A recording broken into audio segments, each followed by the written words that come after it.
Hello everyone, this is Manley from 40k Theories, and welcome to this newest episode of 40k Lore for Newcomers.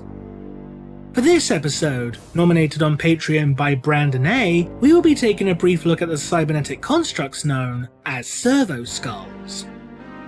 This video will be a brief overview for certain events that may be explored in greater depth within additional videos in the future. So without further ado, let's begin. Thus do we invoke the machine god. Thus do we make whole that which was sundered. Servo-Skulls are small drone-like constructs utilized by humanity, which are, as implied by their very names, fashioned from skulls. While such constructs will typically utilize a human skull as the foundation for its construction, it is not unheard of for Servo-Skulls to be created from the skulls of animals such as dog or cat-like organisms. For the majority of Servo-Skulls created by both the Imperium and the Adeptus Mechanicus, the skulls will be harvested from individuals who are often regarded as valued and honoured servants of the Emperor, allowing them to continue serving the Master of Mankind long after their deaths. The skulls of such beings will be ritualistically cleansed and engraved with various runes, before being mechanically augmented with a variety of different devices specific for their intended function and, if the Adeptus Mechanicus are to be believed, imbued with a machine spirit.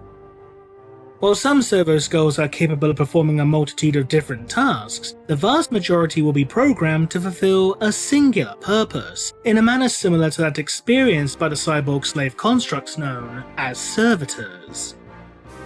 As such, there exists a wide variety of monotask Servo-Skulls, such as Medicae skulls that incorporate medical scanners and surgical tools, Loudhailer skulls which sport integrated speakers and amplifiers, Augur skulls which boast a series of scanners and vox data tools for spying purposes, and many more besides.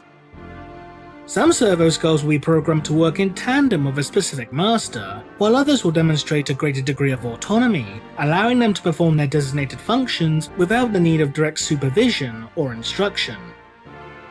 While a substantial number of Servo-Skulls will often serve in a, for lack of a better term, civilian role, aiding everything from surgeons to bureaucrats to religious officials, others will be modified for military use.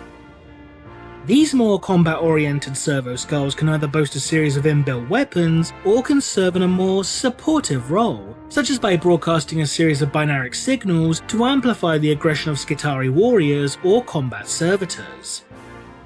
Regardless of the type of Servo-Skull, most, if not all such constructs, will incorporate a series of anti-gravity generators somewhere within their construction, granting them the capability of flight as well as the ability to hover in still air. This, in conjunction with their small size, grants Servo-Skulls an incredible degree of agility, one which allows them to not only avoid incoming enemy fire, but also to simply avoid getting in the way of others.